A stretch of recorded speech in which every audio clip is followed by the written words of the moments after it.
Alam mo, dun sa crowd dyan, ang lakas ng tawanan dyan eh.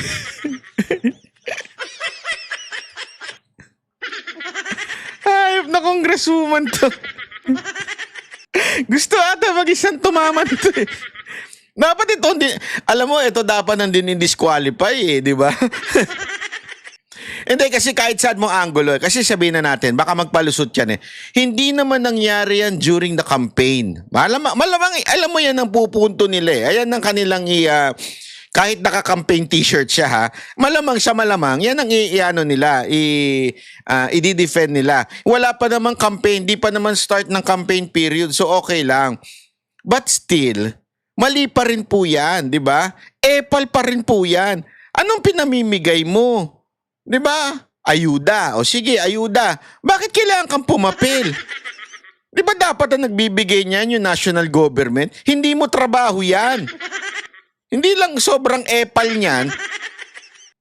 Pero alam ko naman ha, pag titingnan natin, di ba, naalala niyo yung anti-epal law na ni Miriam Defensor? Alam ko, batas na yun eh. Papakita ko lang yung kaso nila. Ayan, oh. Etong si Abby Binay at si Pami Zamora, sinampahan ng reklamo sa COMELEC. Kaya siya tatakbo ng Senado para daw i-represent yung Makati. Mukhang nagkakamali ho ata siya ng tinatakbuhan. Kung ganun pala ang gusto niya, sana district congressman o congresswoman o district representative ang kanyang takbuhan. Kasi you're representing a district. Ang tinatakbuhan mo, Senado. Senado, ang concern niya, national. Hindi naman po distrito. So sobrang sablay. Ibig sabihin, no, tumatakbo ka lang dyan kasi may hidden agenda ka. Makati lang. At dahil alam naman po natin nagkakalat lang ho sa Congress o kung hindi naman sa Congress ay sa Senado. Alam nyo po mga kababayan, matindi po ang banat po ni VP Sara Duterte dito sa isa na namang congressman na si Congressman Santo Papa. Ay hindi pala Santo Papa, Santo Mama pala, Santo Mama. Mamaya ipapaliwanag ko kung bakit tila Santo Mama ho ito isanto. Ang lupit po nito mga kababayan. Panoorin po natin mamaya itong kanyang ginawa. Pero bago yan, bigyan muna natin ng konteksto. At ito na naman po si VP Sara Duterte. Nagpunta po siya sa isang lugar diyan sa, I think it's Batangas. So, at nangampanya ng Duterte at meron din siyang ikinampanyang congressman na kandidato, di ba? At meron siyang sinabi doon sa isang congresswoman na kalaban nito. Panoorin po natin ha. Naku, wag ho kayong kukurap dahil napakatindi ho ng binitawan ni VP Sara Duterte dito ha. O, pasok, madam. Yung tipo ng tao na nagkamali tayo. Oh, parang tayo daw yung tipo ng tao nagkamali tayo, di ba? Nagkamali. Aminado naman lagi dyan si VP Sara Duterte. Na piniling representante ng ating distrito. Ayun. Di po ba? Yung asawa ay may rape case. Nako po, yung asawa daw ay may rape case. Ako eto, sa akin lamang po ito kung siguro ako may asawa akong may kaso ng rape. Nako po. Iiwan ko yan. Totoo. Hindi, syempre, tayo lalaki, di ba? Alam naman natin, laging binibintang sa lalaki yan eh. Pero kung kayo po ba, may kaso kunwari yung inyong asawa na isang kaso ng rape. Alam nyo, hindi ko kasi ano yan eh. Hindi mo maitatago itong sinasabi na ito dahil si VP Sara po Duterte ay mismong witness, ika nga. Parte po siya doon sa kinakaharap na kaso nitong Allen to, itong congresswoman na ito, yung kanyang asawa. So involved po, kaya meron pong kahit, alam mo yun, hindi natin masasabing fake news yan kasi involved siya eh. Parte ho yung kanyang asawa din ni VP Sara Duterte. O, pasok.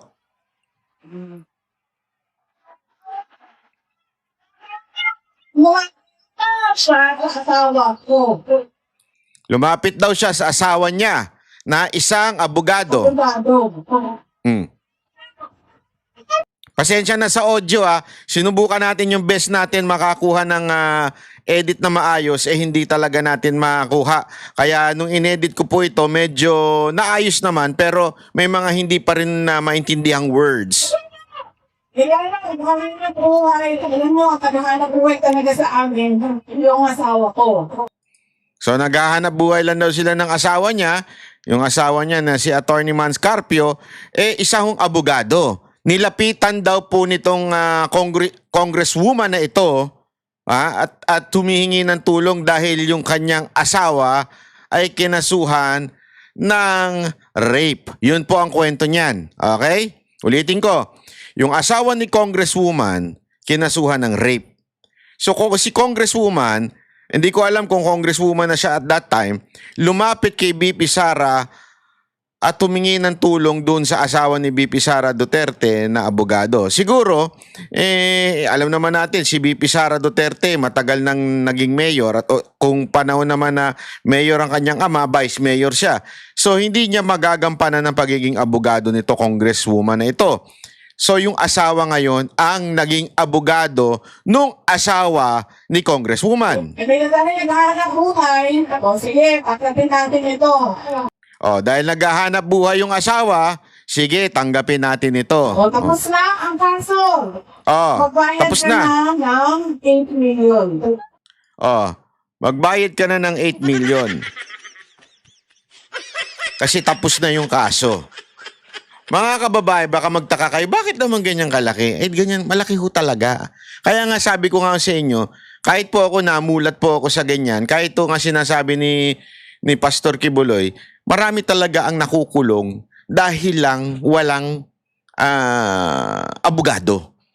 Hindi naman siya nangaano tayo sa PAW pero meron na ako mga inilapit sa PAW pero naku po, pasensya na pero tatamad-tamad marami karamihan doon. Bakit? Siyempre nagpapasahod sa kanila gobyerno. Hindi naman ganun katulad ng kasintaas pag nagpa-private lawyer ka. Sa private lawyer lang po, acceptance fee lang napakataas na. At nasa kontrata naman po yan. Hindi lang po yung acceptance fee. Bawat attend ng isang abogado, bawat pagsama sa'yo, bawat pagsulat ng papel, alam mo ba, bawat nga yung counter affidavit, gagawa ka. Ang singilan dyan per page. Ganong kalupit.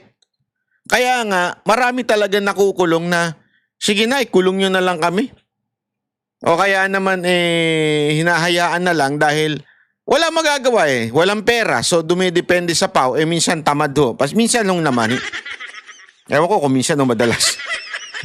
Tatamad-tamad do, kaya ako nakukulong. Ito yung sinasabi ni BP Sara Duterte naman dito, private lawyer po at sigurado naman po ako, matikas po yung asawa nito, kaya ganyang kalaki ang inabot nung matindi pa naman, rape case pa naman ito. Tandaan ninyo mahabang proseso yan. Dadaan yan sa Regional Trial Court, sa CA, at even sa Supreme Court.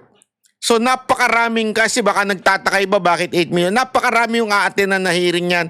Napakarami yung gagawing papel niyan. Sobrang tindi yung paghihirap yan. Kaya naman umabot sa ganyang amount. Ang tanong, binayaran ba?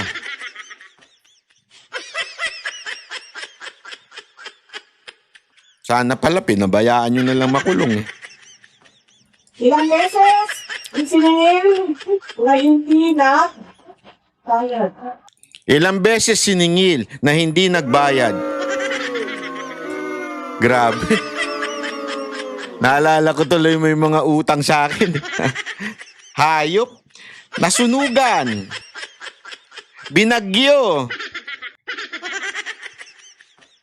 Nagkasakit. Ang buong pamilya. Utang ng utang. Wala problema sige, pagka meron naman tayo, bakit hindi? Ngayon wala na talaga ako. Nasaid na ako. Baka mamaya may mga mag-message yan, nangungutang kami banat ba? Wala na, said na. Kakautang lang ni Jay Guevara.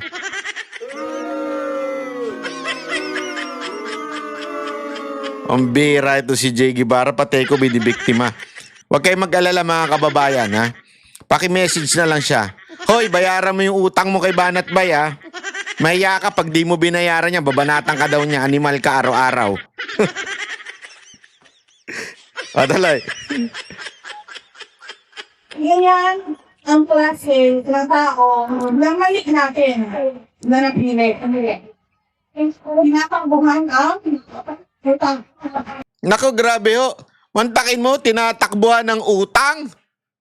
Ilang beses daw siningil, hindi po nagbabayad, so tinatakbuhan yung utang. Nako po, bakit gayaan? Okay, alam mo, abogado din ako. Dumaan din ako sa practice. Hindi na nila nakakabayad lahat. Kung sasabihin niyan, ito attorney, meron akong konti, ito na muna. Ayan. Alam mo, ito ang pinaka-importante sa mga nangungutang, ha. Usapang utang to. Utang na nyo, naiinirta ako dyan, eh. Sorry, nakaka-relate ako sobra sa mga nangungutang, eh. Ilang beses ko i-status hayop, ayaw magbayad po. Nanggigigil ako, eh. Nanggigigil ako sa mga nangungutang, eh. Sabi nga ni VP Sara Duterte, normal naman kasi magkautang lalo na pag sobrang laki na yung inabot ng bill. But at least, 'di ba? Inuunti-unti mo, nag-e-effort ka. Ma'am, pasensya na, ito muna 50,000, 100,000. Kasi yung effort, it matters so much na ibig sabihin hindi mo tatakbuhan yung utang mo. Panay ang post mo, animal ka, post ka ng post, nasa bakasyon ka, nasa Amerika ka, nasa ganito ka, nag-golf ka, may ano ka, tawag doon, may iPhone ka, panay ang bakasyon mo, ano ka, pokpok? May utang ka, wala kang trabaho, pero lagi kang nagbabakasyon. Ano ka, pokpok? Ina mo ka? Hayop ka? Yung utang mo hindi mo na binayaran? Meron namang isa dyan, may negosyo. Wala akong tinutukoy dito, ha? May negosyo, tapos panay ang ibang bansa. Pero yung pinuhunan mo sa lintik mo negosyo, inutang mo, hindi mo walang bayaran. Animal ka. Pagmamalaki mo, kasama mo mga big artists. Pero yung inutangan mong artist, di mo malang binayara, kaya ka napunta diyang animal kang putang ina ka. Sorry naman. Sorry. Medyo nadadala ako dito kay VP Sara Duterte. Sorry naman. Patawarin nyo na po ako, ha. Nakakainit lang talaga ng ulo may mga utang.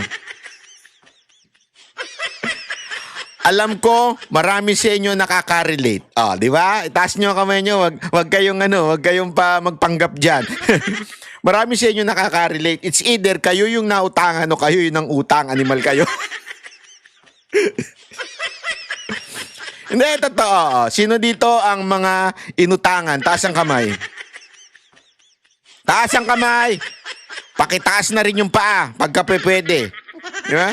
Sino dito inutangan? Sino ngayon dito ang nangutang? Ito'y isang paalala sa'yo. Kung napanood mo ito at nangutang ka, isang paalala sa ito na magbayad ka naman kahit konti. Unti-untiin mo kahit tig-piso, at least may effort. Okay? Ito'y hindi aksidenteng napanood mo, animal ka. Magbayad ka, okay? Galit na galit ka dito sa video na ito kasi yung politiko nangutang, ikaw rin naman pala nangutang. So please lang, parang awa mo na. Kayo kung hindi nyo pa alam, baka naman pwedeng isipin nyo na ngayon kung may pinag-utangan kayo, kinalimutan nyo lang. Okay? Sige. Tuloy. Pag nagkapera ako sa bupunod, magbibigay ko ako. Susunod na buwan ko, ito 3 konti ko. Doon ako po na ngayon. Hindi talaga eh. Hindi talaga. Nakaka-relate talaga ako. Ang ganda ng paliwanag ni VP Sara Duterte dito. Kahit man lang unti-unti, isang buwan, pagkatapos susunod na buwan, yung effort lang na, huwag ka mag-alala, hindi kita tatakasan ito, bayad. Piso, 2 piso, 3 piso, 5 piso, hanggang umabot ng 8 million. Diba?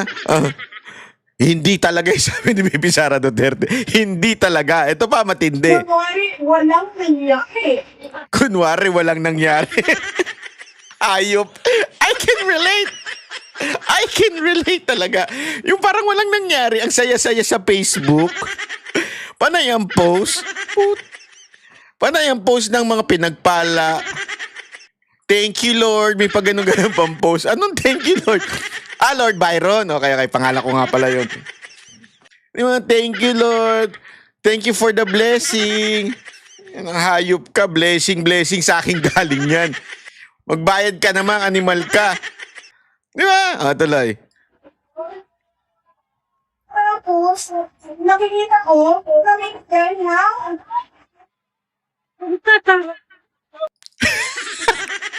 Tapos makikita daw niya namimigay ng pera. Ito ba yon? Ito ba yon? Ito ba yon? Yan. Habang piniplay natin yan. Nangyari. Tapos, nakikita ko, Hindi po pala ako naglagay ng text na yan. Na-download ko lang yan. Mali pa spelling nung naglagay ng text. Oy, lagyan mo naman ng NG. Ay ng N pala, congressman o kaya congresswoman. Importante dito, yung sinasabi ni VP Sara Duterte, etong si Santo Mama. na.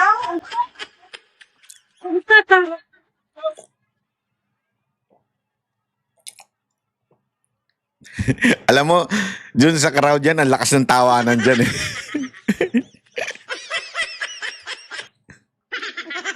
Hayop na congresswoman to. Gusto ata mag-isang tumaman to eh.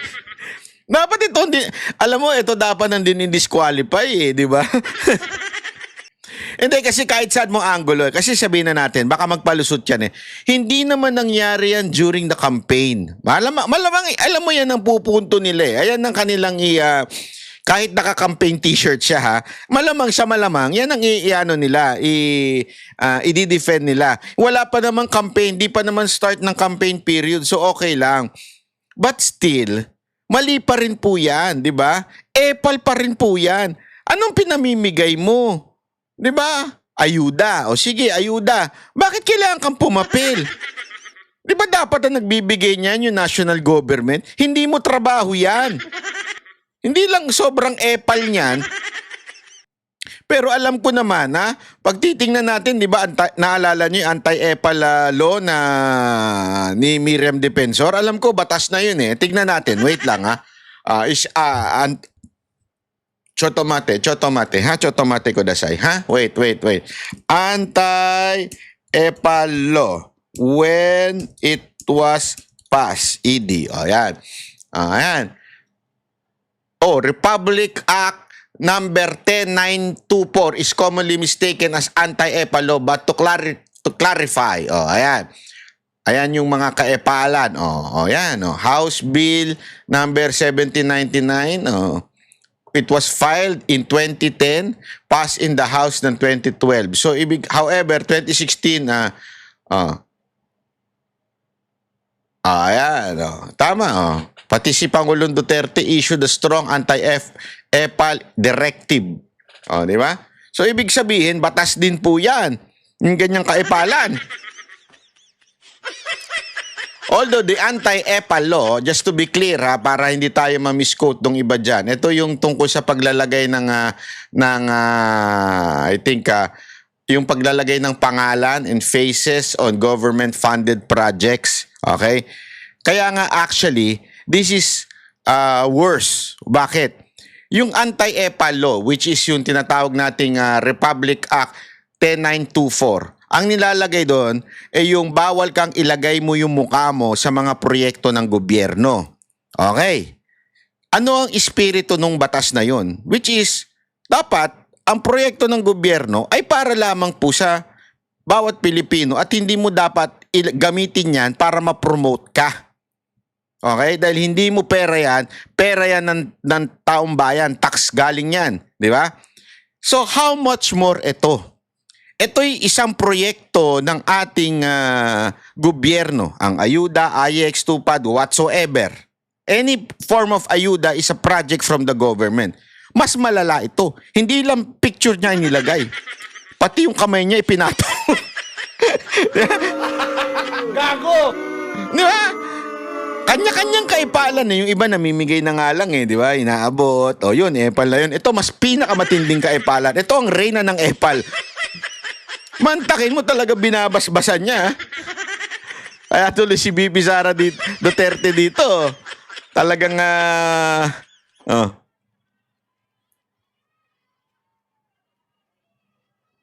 Pangakayak na naman muna ng utang mo. bago ka bumasbas, magbayad ka muna ng utang mo.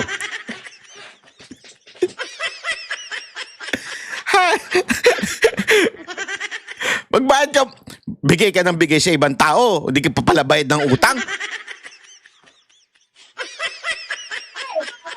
Ito yun na naman kayo eh. Alam mo,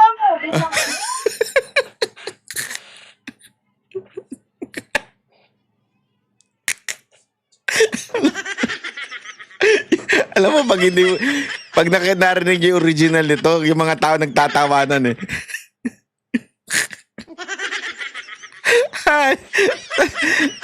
Ewan ko na lang sa inyo ha, dyan sa mga taga Batangas ha, pambira kayo. Pag yan, ibinoto nyo pa. Ang tanga niya ninyo. Yun lang masasabi ko sa inyo. Kung saan man disandali, tingnan nga natin kung anong distrito nito ni Congressman Luis Tre. Ayan, Congresswoman Luis, ay hindi. Tama. Ito, Luis Tro. Ayan.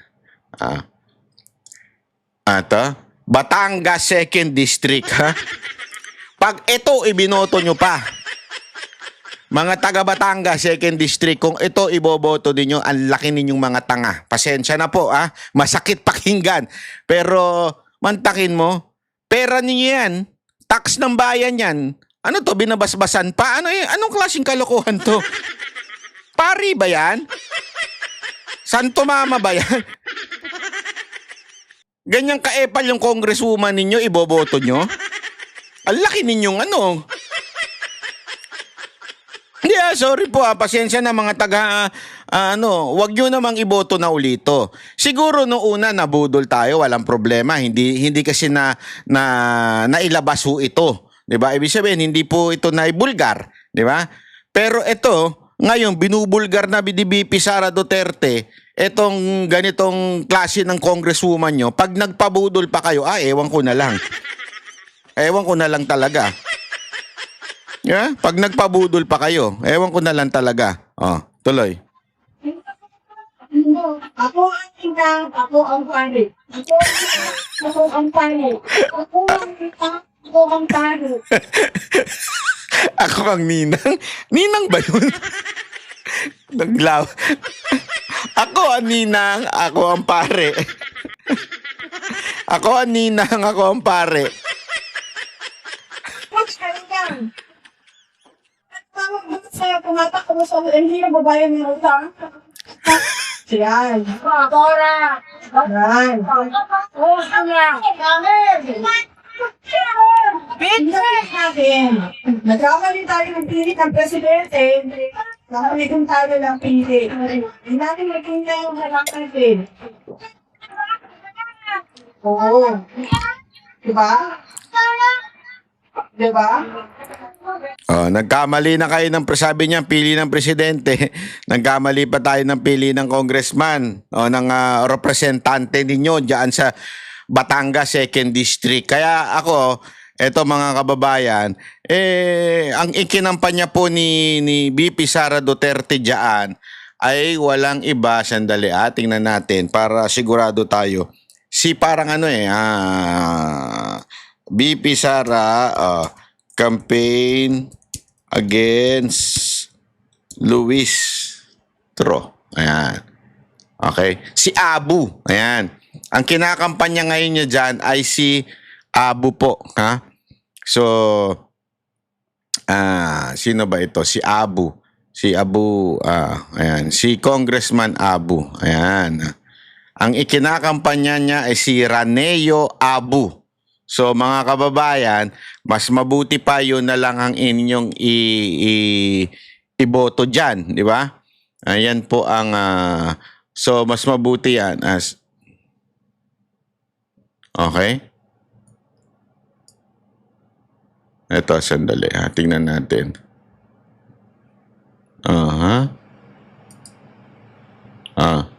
Si Pitch for, yan, tama, okay. So si Batangas Lawmaker Raneo Abu. So, mga kababayan sa District 2 ng Batangas, okay, ay sana po ang ating pong iboto po ay si Raneo Abu. Okay, yan po ang ginampanya ng ating Vice President Sara Duterte. So, lahat ng mga Duterte supporter dyan, si Abu po, Abu. Tandaan, dalihong tandaan niya. Mas mahirap tandaan yung Luistro. Si Santo Mama, wag nyo na iboto si Santo Mama, ha? Si, ano na lang, si Abu ang inyong iboto. Okay? Hindi kasi alam nyo, mga kababayan, ito, maintindihan ko kung tayo ay nabudol at nagkamali. Maintindihan ko kasi talaga naman nagkakamali tao eh. Pero yung nakikita mo na during the campaign, kung ano ginagawa nito mga ito, at inulit mo pa rin yung pagboto at pampabudol, abay pambihirang buhay rin. May tawag na ho dyan, ha? Ayoko na sabihin, pero wag naman paulit-ulit ang pampabudol. So this time, bumoto na tayo. Hindi kasi alam mo, isa pang halimbawa nito.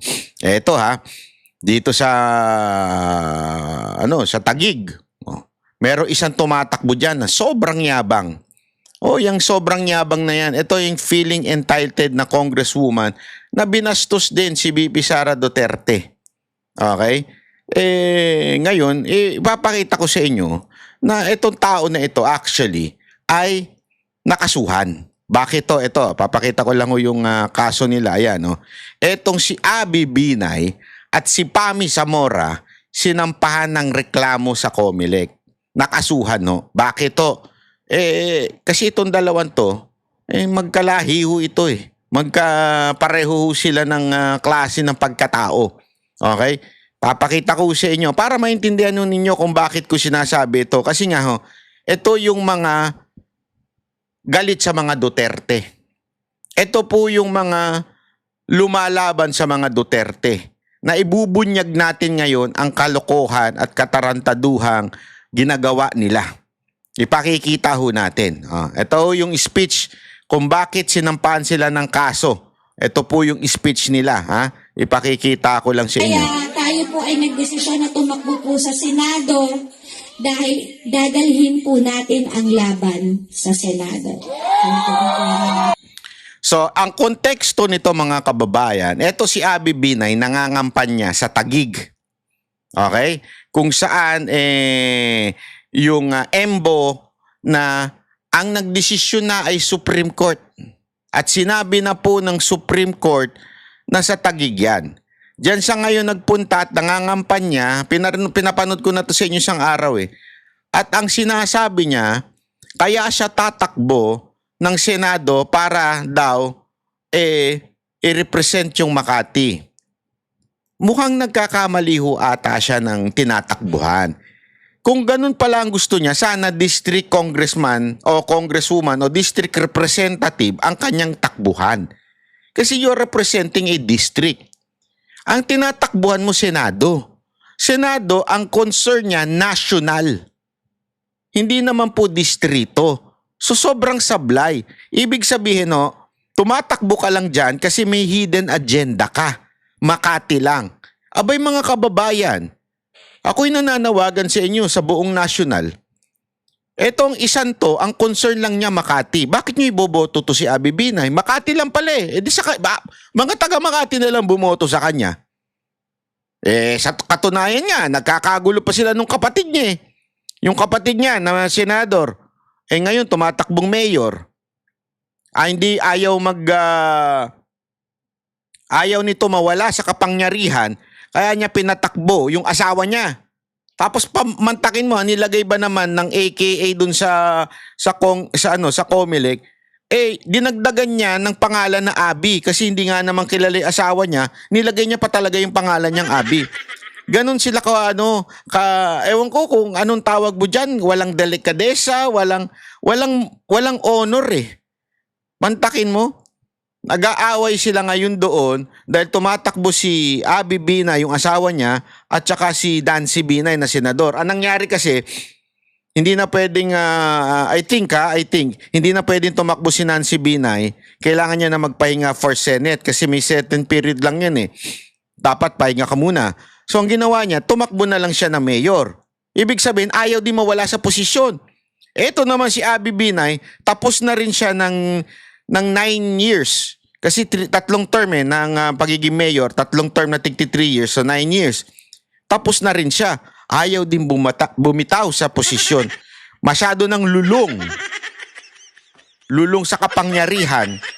Kaya na lang, tumakbo po siyang senador. Ibig sabihin, hindi ang dahilan niya ay gusto niya magsilbi sa taong bayan. Ang dahilan niya ay kailangan niya lang ma-maintain yung power. At ito nga po yung power na sinasabi na kaya nga niya binobola itong mga taga Makati para actually mga taga-Taguig na ngayon yan para po para alam mo yun, para lang i-represent ang Makati. Nakakahiya, di ba ho? Yan ang dahilan mo para ka tumakbo sa being senador? Kasi di naman pwede siya lang nasa Senado, di ba? Oo. So yan ang motibo niya kasi siya lang daw nasa Senado. Sino yon? Si Peter Cayetano, si Alan Peter Cayetano. Kahit dalawa pa sila.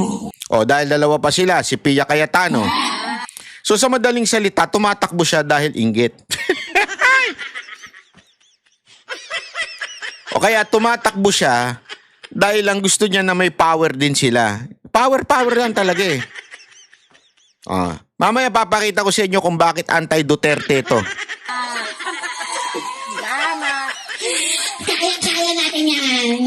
Kaya yan! Para talagang demonyo. Kaya natin yan! Yeah. Ewan ko nga ba mga politiko ngayon? Dahil ang magiging kasama, kasangga, kaibigan po natin na kailangan po natin na may counterpart ako sa Kongreso ay ang isang Pami Zamora. Ayan, pinopromote niya na si Pami Zamora. Bakit? Okay ba? Okay? Ha? Si Pami Zamora po ay aking kinakapatid. Ayo, kinakapatid. Kaya pala. Kaya naman pala. Ha? So mamaya po, magsasalita po si Kong Pami. Papakitaan niya kayo ng mga limpak-limpak ng pera dahil marami siyang pondo. Yari ka, Pami. Papakitaan niya kayo ng maraming pera kasi marami siyang pondo.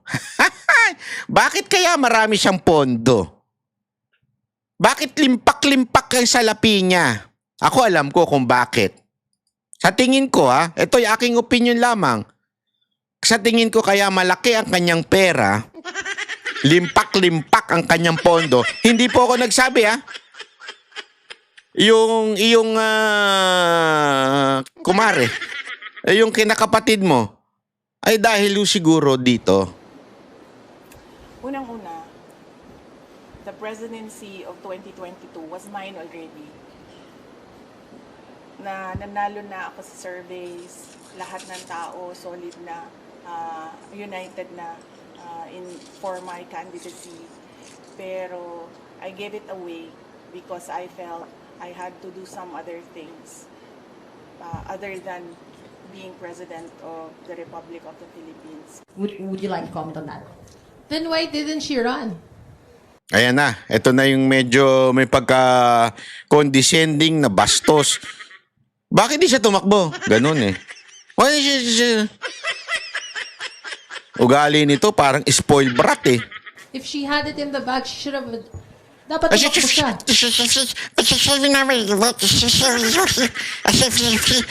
Hirap na ba magsalita, te? Huwag kang mag-alala, alam ko yan. Ganyan si Dada.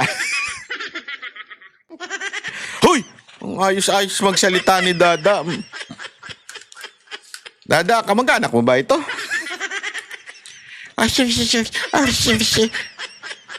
Pasosyal kasi masyado. Tagalogin mo lang, te. You know, I mean, I mean, 2025 na eh. di ba? Ngayon mo pa sasabihin yan. Ngayon mo Sana sasabihin yan? tumakbo siya.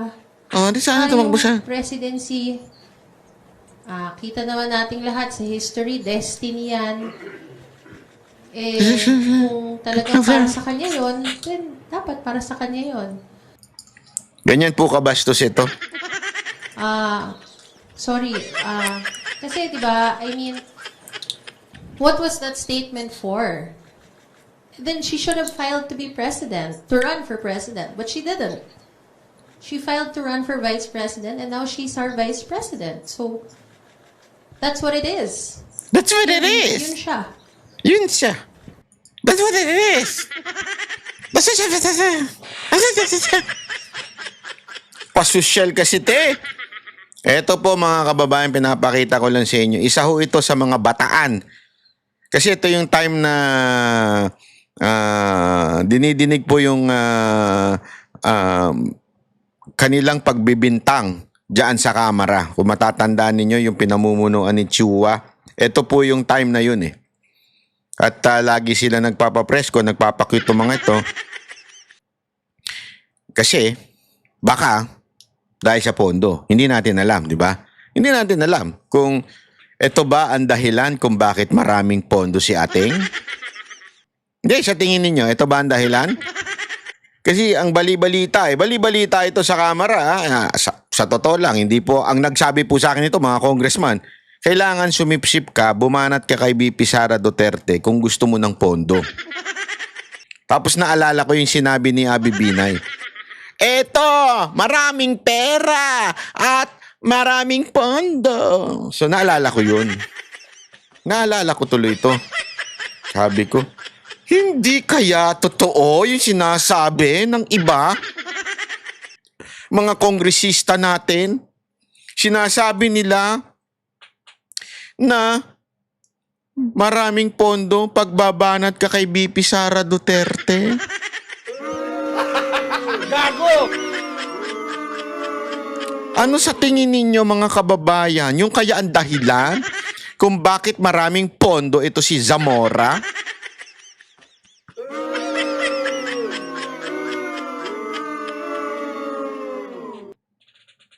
Ang tanong, asan yun?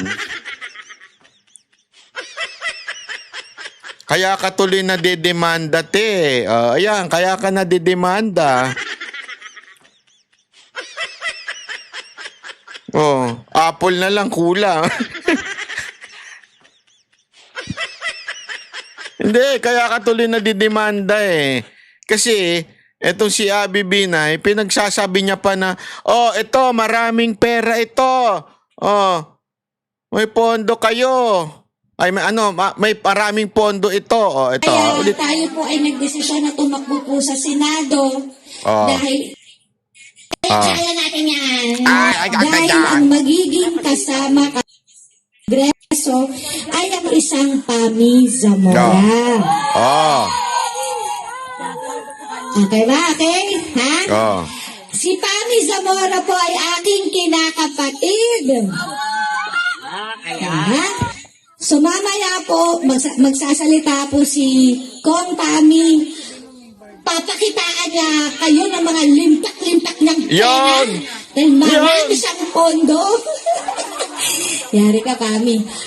So, papakitaan niya kayo ng maraming pera. Oh, ay, naku po. Don't tell me na hindi pang-aakit yan. Kasi ang pang-aakit po ang datingan yan, di ba? Ang tanong, may gagawin kaya ang Comelec?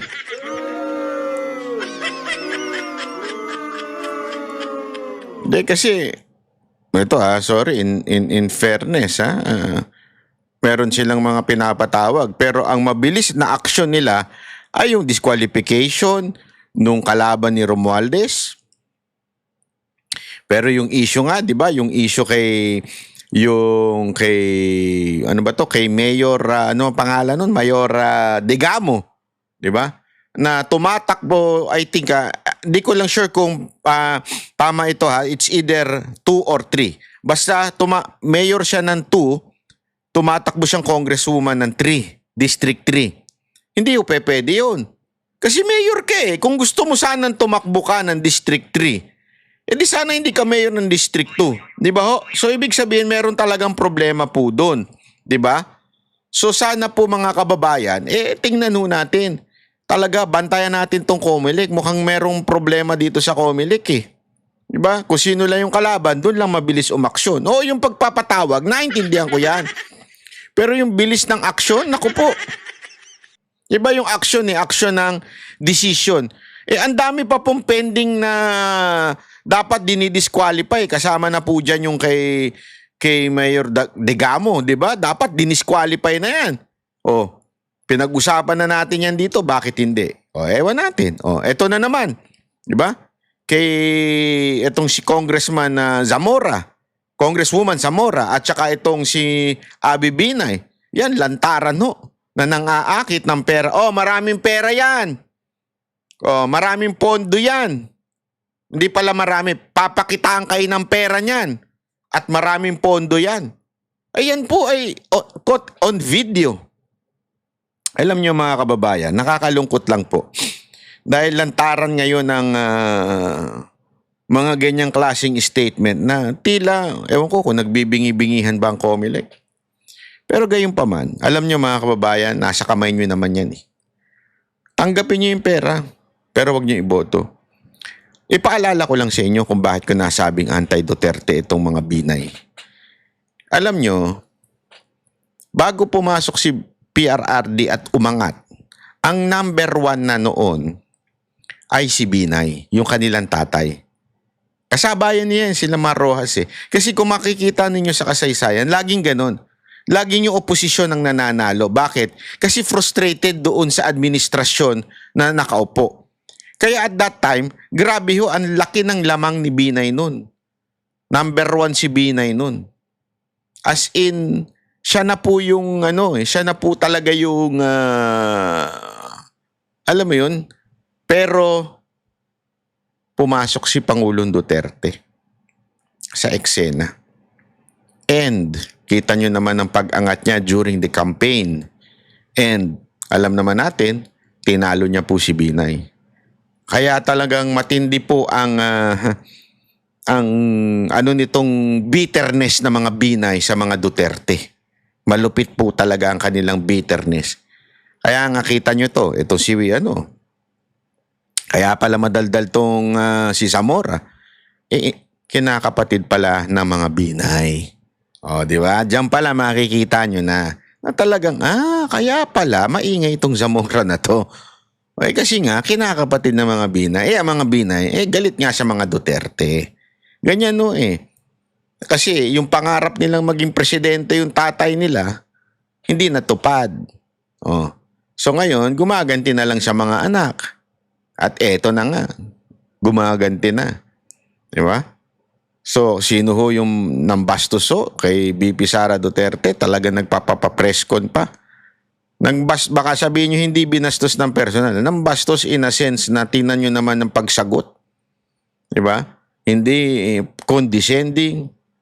It is what it is. Mga ganun-ganun pa. Tumitirik pa yung mga mata. Kala mo merong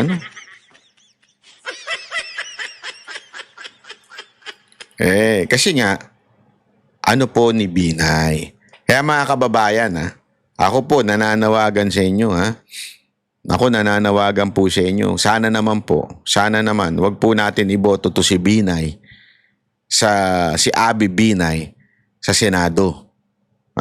Ayan ay sigurado tayo, hindi yan magsi-second thought na i-impeach si BP Sara Duterte. Ito na nga lang niyang yung kanyang kinakapatid, ang daldal na against BP Sara Duterte. Huwag na rin po natin iboto yan si Zamora. Alam mo naman si Zamora. Ewan ko ba? Obvious na obvious naman ang galawan nila.